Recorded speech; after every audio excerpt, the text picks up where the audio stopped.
जब भी हम किसी समस्या में फंसते हैं, चाहे वो आर्थिक समस्या हो, चाहे संबंध की समस्या हो, चाहे स्वास्थ्य की समस्या हो, हम हीलर के पास जाते हैं ये सोचकर कि वो हमें इसका निजात पाने के लिए, उससे बाहर निकलने के लिए हमको वो रास्ता देगा और हम उससे बाहर निकल पाएंगे। पर क्या आप जानते हैं कि खुद 98% हीलर्स अनसक्सेसफुल होते हैं, 98%। और आज हम उन 5 कारणों को बताएंगे कि कैसे अनसक्सेसफुल होते हैं या असफल क्यों होते हैं।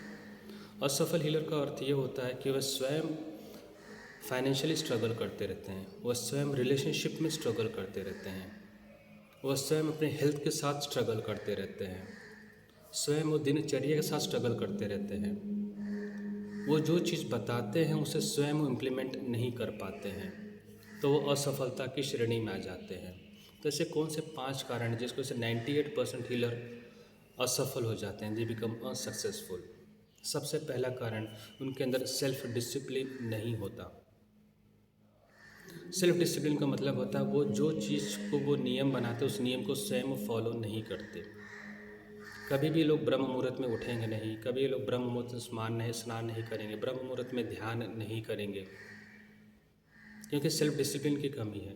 समय के और ज़बान के इनके अंदर कमिटमेंट नहीं होता है, तो इनके अंदर के चक्रास के जब ब्लॉकेजेस अपने आप बन जाते हैं उसी सेल्फ डिसिप्लिन न फॉलो करने की वजह से, और ये असफलता के मार्ग पे लग जाते हैं।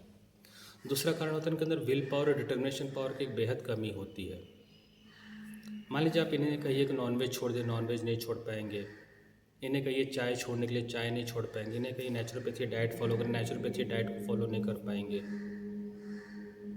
क्योंकि इनका विल पावर और डिटर्मिनेशन पावर कम होता है। कोई भी सब्जेक्ट के सिंबल सीख लेने में या कोई सर्टिफिकेट पा लेने से आप हीलर नहीं बनते, जब तक आपका विल पावर और डिटर्मिनेशन पावर आपका मजबूत ना हो। तीसरा चीज़ होता है कि इनके अंदर सिंसियरिटी नहीं होती लोगों की मदद करने के लिए। कोई भी व्यक्ति आया तो उसे आपने ब्लैक मैजिक के नाम से डरा दिया, उसे अपने पास्ट बर्थ के कर्मास के नाम पे डरा दिया, उसे अपने पितृदोष के नाम से डरा दिया, मातृदोष के नाम से डरा दिया, काल सर्प दोष के नाम से डरा दिया, और उस डर से आपने पैसे को अर्जित किया, फिर आपने उसे अपना हर दिन का ग्राहक बना लिया। You are not sincere in helping the people. You are a person who creates the fear to earn the money, you are the person who creates the fear to make a business out of it.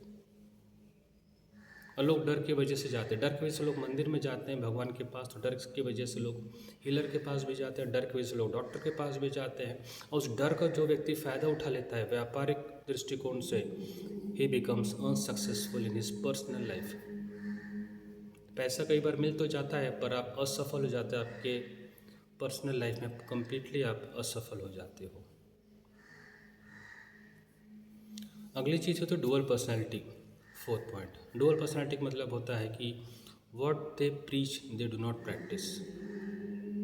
ये कहते हैं कि आप लोग pure veg खाना खाइए, स्वयं non veg खाते हैं। ये स्वयं कहते हैं ब्रह्म मुहूर्त में उठो, ब्रह्म मुहूर्त में स्नान करो, ये स्वयं 8 9 10 बजे सोकर उठते हैं।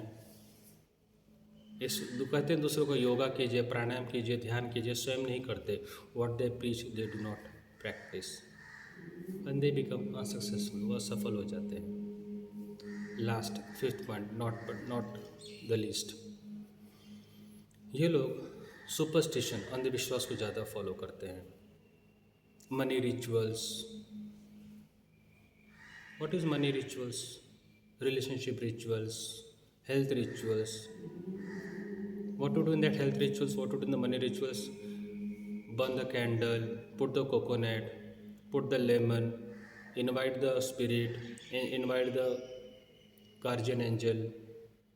क्या वो लोग आपको आपके जीवन में बदलाव लाएंगे? ये लोग आपके जीवन में बदलाव नहीं लाते। You are following the superstitious rituals.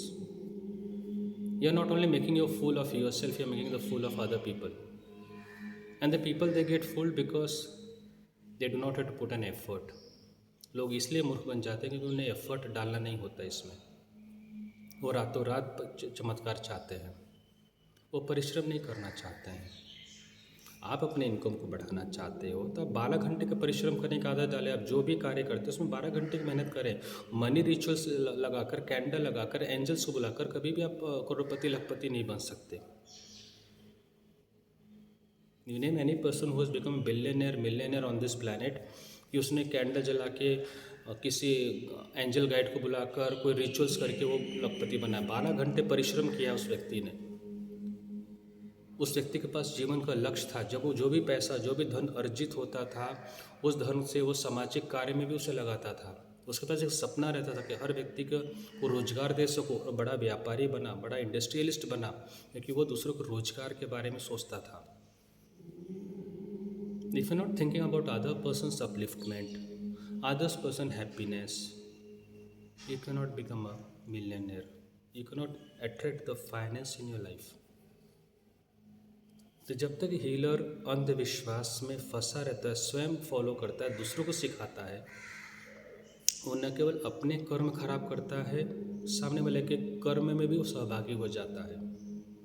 यदि मैं किसी व्यक्ति के पास जाता हूँ और ये रिचुअल में सीख कर आता हूँ, तो मेरे जीवन की असफलता का नकारात्मक कर्म भी उस व्यक्ति के पास, हीलर के पास जाता है।